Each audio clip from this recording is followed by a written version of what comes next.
नमस्कार सभी सोल्जर्स का वेलकम स्वागत अपने जीके सीरीज यूट्यूब चैनल पर। आज अपना जीके का 21 number mock test army TA soldiers के लिए लेके आ चुके हैं। सभी सोल्जर्स का वापस से वेलकम स्वागत। आज वैसे क्या है भाई साहब, रावण दहन गए देखने के लिए। बुराई का अंत रोज जलाओ हर साल, ये वो। मुझे भी इनवाइट आया, बुलाया, लेकिन मैंने सोचा यार का अपने अंदर की बुराई को मारो, अपने अंदर की बुराई को जलाओ, कुछ गलत आदत आज छोड़ो। अच्छा दिन है। हाँ, मान सकते हैं अपन जीत हुई, बुराई पर एक सच्चाई की जीत हुई। तो सच्चा आप खुद सच्चे बनो और अपने अंदर की एक कोई भी गलत आदत छोड़ो। बाकी ये देखना वो एक एंटरटेनमेंट है, ये तो आप जा सकते हो, टाइम है तो। लेकिन मैंने सोचा ना, अपन तो क्लास लेंगे शानदार तरीके से। तो सभी का वेलकम स्वागत। दीपावली पर बहुत ही शानदार एक छोटा सा अपडेट और आपके लिए लेके आ रहा हूँ, बताने वाला हूँ। लेकिन आज का पहला प्रश्न आपके सामने, ये आर्मी टीए वाला आपके सामने आ चुका है और जल्दी से इसका जवाब दे दीजिए। फिर बाकी भी बातें बात में अपन बीच में करते रहेंगे। पहला प्रश्न है, स्वतंत्र भारत के प्रथम उप प्रधानमंत्री कौन थे भाई साहब? क्या पूछा है? इंडिपेंडेंट इंडिया और डिप्टी प्राइम मिनिस्टर या वाइस प्राइम मिनिस्टर, उप प्रधानमंत्री आपको बताना है। जल्दी से सोच लिया सही जवाब? क्या हो सकता है इसका सही जवाब मेरे वीरे? आपके दिमाग में आ रहा है लाल बहादुर शास्त्री, नहीं तो गोविंद वल्लभ पंत, नहीं तो सरदार वल्लभ भाई पटेल। हाँ जी, सरदार वल्लभ भाई पटेल है ना दोस्तों। ये भारत के क्या थे? पहले गृह मंत्री भी थे, आपको याद रखना है। फर्स्ट होम मिनिस्टर भी थे, पहले गृह मंत्री भी थे, आपको याद रखना है। प्रथम गृह मंत्री थे और प्रथम उप प्रधानमंत्री भी थे, आपको याद रखना है। ओके, तो पहला प्रश्न आपके सामने ये क्लियर होता हुआ। अगला प्रश्न देख लीजिए। दूसरा प्रश्न पूछा है, कर्नाटक में स्थित कोलार खदान किसके लिए प्रसिद्ध है? जो कोलार खदान है कर्नाटक की, ये किस लिए प्रसिद्ध है? चांदी, तांबा, एल्युमिनियम या सोना, गोल्ड? बताइए फिर इसमें सही जवाब क्या हो जाएगा, सोच लीजिए। देखो, आपने एक मूवी देखी केजीएफ, केजीएफ का फुल फॉर्म क्या था वैसे? मूवी देखी तो बताओ फिर। क्या था? Kolar gold field. क्या था? Kolar gold field. यानी केजीएफ किस मूवी, किस पर आधारित थी? सोने पर आधारित थी, आपको पता होगा। तो कोलार खान, कर्नाटक की कोलार खान किसके लिए प्रसिद्ध है? सोने के लिए प्रसिद्ध है। यदि पूछे आपको भारत में सबसे ज्यादा सोना किस राज्य में है, तो क्या बताओगे? कर्नाटक में है। किस राज्य में है? कर्नाटक में। चांदी सबसे ज्यादा किस राज्य में है? राजस्थान में है।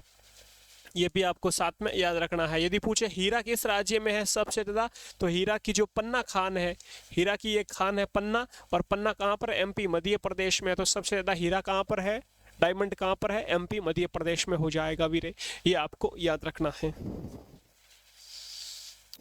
अगला प्रश्न देखो।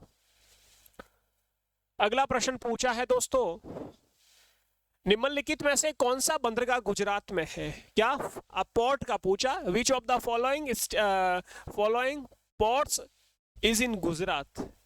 बंदरगाह होता है, आप सबको पता है, जहां से शिप आती है, जहाज आती है, अपना सामान उतारती है, वापस लोड होता है, जल मार्ग। तो जो गुजरात का है, इसकी मैंने ट्रिक भी बताई थी। गुजरात में एक बंदा है जो बाइक चला रहा था, उससे कांड हो गया और वो गुजर गया। जो आदमी था आगे आया वो गुजर गया, तो कांड हो गया, गुजर गया। क्या? बंदा गुजर गया, रात में बाइक चला रहा था, कांड हो गया। ऑप्शन बी करेक्ट हो जाएगा। ठीक है। पाराद्वीप बंदरगाह किस राज्य का है? सोल्जर से यदि पूछे तो क्या बताओगे? पाराद्वीप ओडिशा का है, ओडिशा का है। इसको कैसे याद करोगे?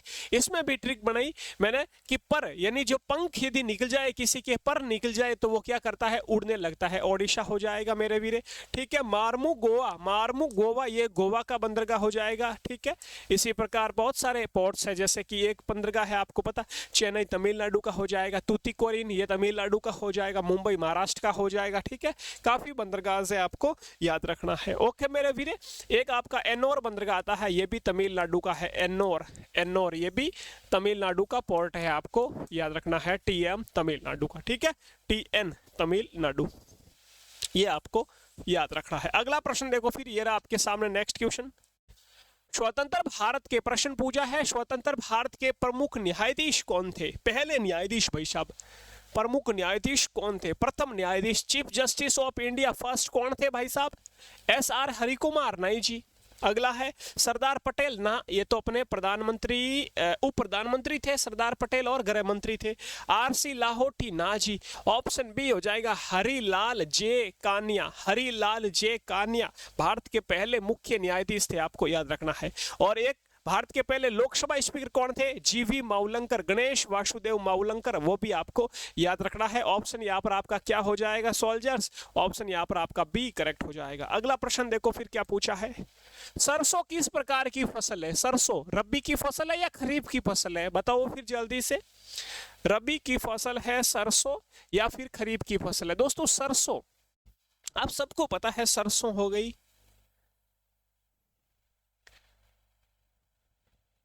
आपको याद रखना सरसों हो गई, ठीक है। गेहूं हो गया,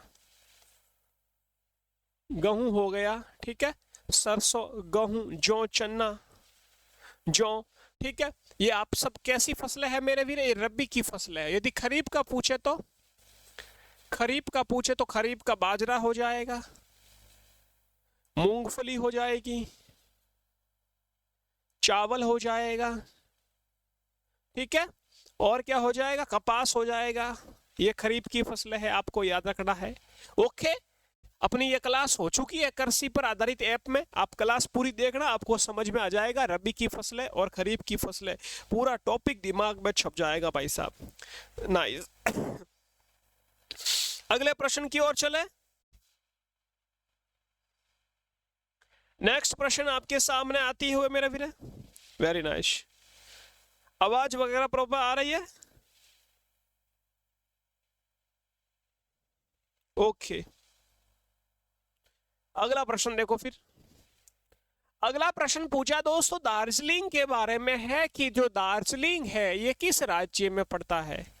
दार्जिलिंग सिटी भारत के कौन से राज्य में है बताना है। दोस्तों दार्जिलिंग की मैं बात करूं ना, ये दार्जिलिंग की चाय बड़ी फेमस है भाई साहब, सर्वोत्तम अच्छी क्वालिटी की चाय है दार्जिलिंग की। और याद रखना जो ये दार्जिलिंग की चाय है ना, इसे 2004 में जीआई टैग मिला, भौगोलिक संकेतक भी मिला दोस्तों, आपको याद रखना है। 2004 में जीआई टैग भी मिला किसकी? चाय, दार्जिलिंग की चाय को। और ये दार्जिलिंग की चाय दोस्तों अपना दार्जिलिंग कहाँ पर हो जाएगा? पश्चिम बंगाल, वेस्ट बंगाल में जगह, आपको याद रखना है। ऑप्शन बी करेक्ट हो जाएगा, ठीक है। एक जगह पड़ती है उरी, ये उरी जगह, उरी कहाँ पर पड़ता है? जम्मू कश्मीर में पड़ता है, आपको याद रखना। ये भी एक बार पूछा है आर्मी के पेपर में। और एक पड़ता है पुरी, ये पुरी किस राज्य में है? पुरी उड़ीसा में है, आपको याद रखना है, ठीक है। अगला प्रश्न देखो फिर। नेक्स्ट प्रश्न है चार मीनार कहाँ पर स्थित है?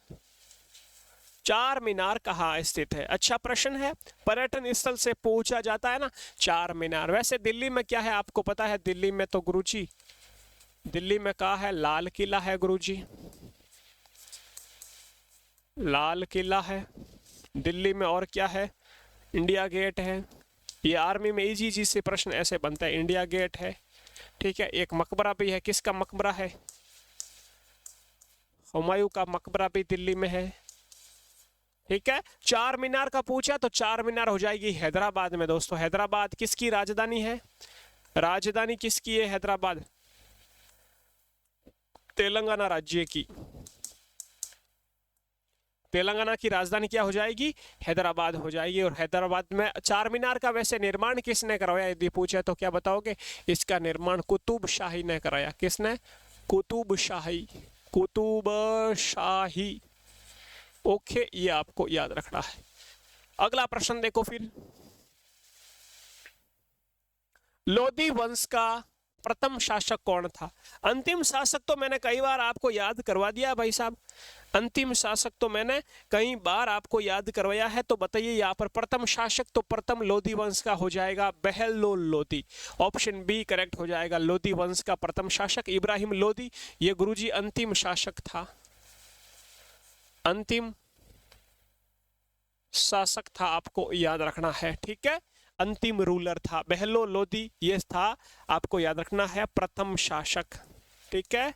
अंतिम शासक कौन था? इब्राहिम लोधी। और इब्राहिम लोधी के साथ आपको पता है लड़ाई होती है 1526 में। किस किस के बीच होती है? बाबर और इब्राहिम लोधी के बीच।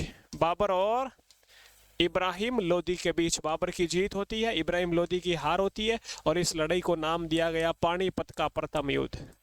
पानीपत का फर्स्ट बैटल, प्रथम युद्ध। ठीक है, ये आपको याद रखना है। अगले प्रश्न की ओर चले फिर। ये रहा आपके सामने नेक्स्ट क्वेश्चन। अगला प्रश्न अपना कप या ट्रॉफी से है। खेल से संबंधित जो भी ट्रॉफियां वगैरह होती है दोस्तों, उसका प्रश्न पूछा है। रोवर्स कप का संबंध किस खेल से हो जाएगा? Rovers Cup is related to which sports? Rovers Cup किससे हो जाएगा? रोने लगे या फुटबॉल की लग गई रोने लगे या रोवर्स कप फुटबॉल का हो जाएगा। फुटबॉल का एक और ट्रॉफी है, याद रखना, संतोष ट्रॉफी। संतोष ट्रॉफी फुटबॉल की है। डूरंड, ये भी फुटबॉल की है, डूरंड ट्रॉफी। ठीक है, एक आशुतोष है, ये फुटबॉल की है, आपको याद रखना है। एक फुटबॉल की और पूछी जाती है मेरे वीरे, और वो है मर्डेका ट्रॉफी। मर्डेका, ठीक है। फुटबॉल में कितने खिलाड़ी होते हैं गुरुजी? 11 खिलाड़ी होते हैं। क्रिकेट में कितने खिलाड़ी होते हैं गुरुजी? 11 होते हैं। और हॉकी में भी कितने होते हैं? 11 होते हैं। जितने प्रश्न रिपीट आएंगे, आप सोच रहे हो गुरुजी रिपीट आ रहा, आप वापस लेके आ रहे हो बार बार, तो मैं किस लिए लेके आ रहा हूँ? मैं इसलिए लेके आ रहा हूँ जिससे आपको याद हो अच्छे से। ठीक है, रिपीट होने जरूरी है। प्रश्न ज्यादा जितने रिपीट होंगे आपके दिमाग में छप जाएंगे भाई साहब, आपको बिल्कुल ईजी लगेगा कि ये मॉक टेस्ट तो कुछ है ही नहीं। अगला प्रश्न देखो फिर। राष्ट्रीय खेल दिवस किस तिथि को मनाया जाता है? On which date is national sports day celebrated? Option आपके सामने मेरे वीरों। राष्ट्रीय खेल दिवस कब मनाया जाता है? कौन बताएगा इसका सही जवाब? राष्ट्रीय खेल दिवस, अच्छा प्रश्न है, लेवल का प्रश्न है, बताइए फिर इसका सही जवाब।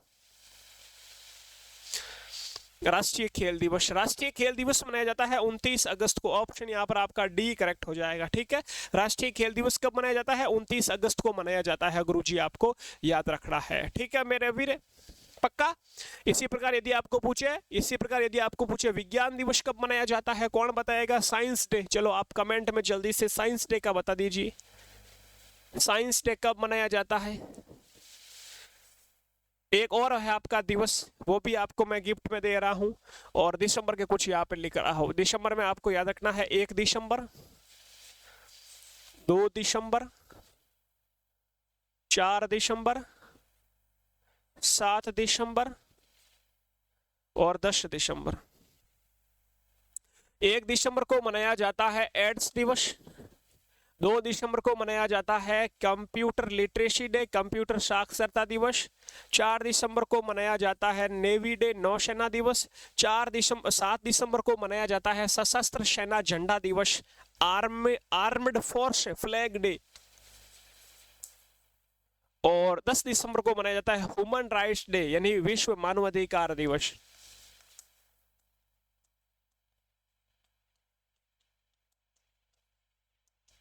ये आपको याद रखना है। ठीक है मेरे वीरे, नाइस। 28 फरवरी साइंस डे कब हो जाएगा? नाइस, 28 फरवरी को। 28 फरवरी को क्यों? क्योंकि 28 फरवरी 1928 को रमन प्रभाव की खोज करते हैं। कौन? सीवी रमन साहब, आपको याद रखना है। तो जल्दी से ये भी नोट कर लीजिए। नाइस, सभी का शानदार जवाब आ रहा, वेरी नाइस।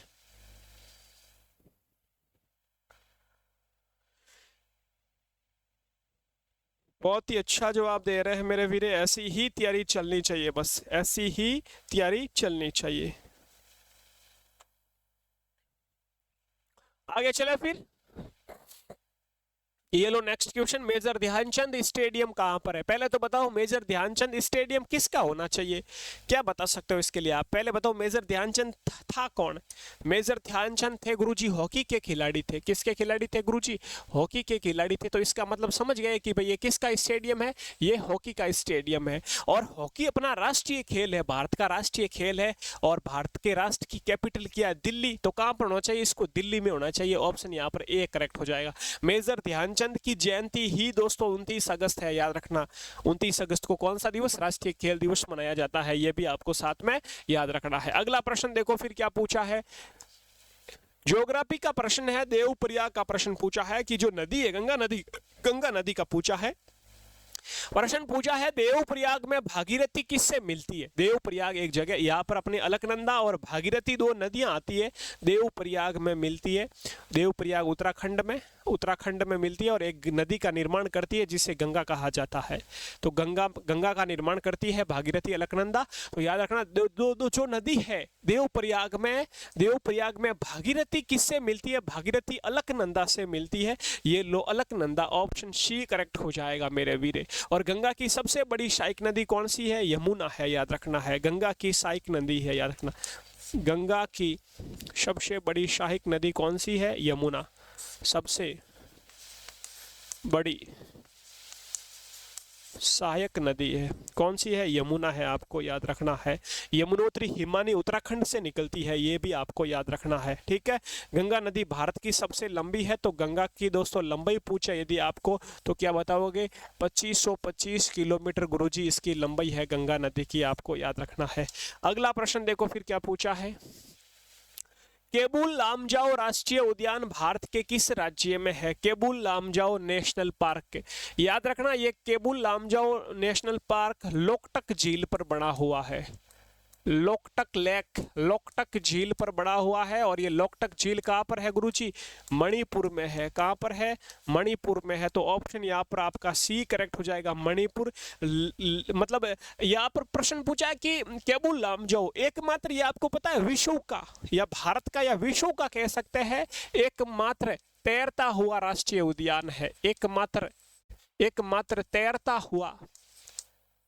हुआ नेशनल पार्क, तैरता हुआ राष्ट्रीय उद्यान है मेरे वीरे। गुरुजी तैरता हुआ कैसे, फ्लोटिंग नेशनल पार्क, तैर रहा है। इसके ऊपर आप ऐसे खड़े होगे, जोर से ऐसे जंप मारोगे तो ऐसे ऐसे मतलब स्टेबल कर रहा है। नीचे से झील बह रही है, ऊपर एक परत बड़ी हुई है, वहां की मिट्टी, वहां की मेरे वीरे अपन कह सके वनस्पति ने एक ऐसी चादर बना दी है जिसके पानी ऊपर नहीं आ रहा है, घास है लेकिन नीचे पानी बह रहा है और ऊपर ऐसे कूदेंगे तो पूरा ऐसे ऐसे भी स्टेबल होगा। मतलब अपन को लग रहा है अपना जो तैर रहे हैं, ऐसे तैरता हुआ नेशनल पार्क है, याद रखना। अगला प्रश्न देखो फिर 14 नंबर। इरविन समझौता वायसराय था, आपको पता है, आपने देखा होगा अपने बुक में लिखा हुआ वायसराय लॉर्ड इरविन, लेकिन लॉर्ड अपन नहीं लगाएंगे।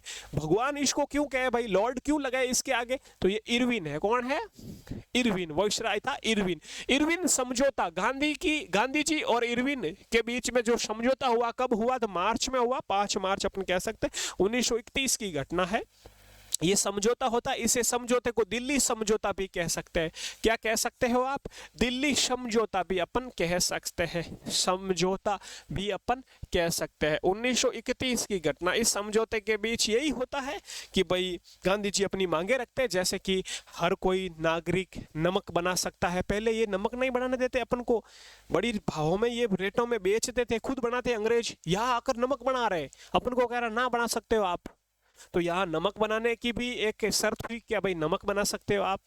जो भी कैदी थे अपने उनको छुड़वाया गया। बाकी भी काफी, क्या भाई आप कहीं पर भी अपनी दुकान लगा सकते हो, ये वो मतलब काफी शर्तें हुई जो इस इरविन समझौते के अंतर्गत हुई। ये आप कह सकते हो जो अपना ये होता है ना गोलमेज सम्मेलन, दूसरे गोलमेज सम्मेलन से पहले हुआ था इरविन समझौता, आपको याद रखना है। गांधी और इरविन के बीच होता है।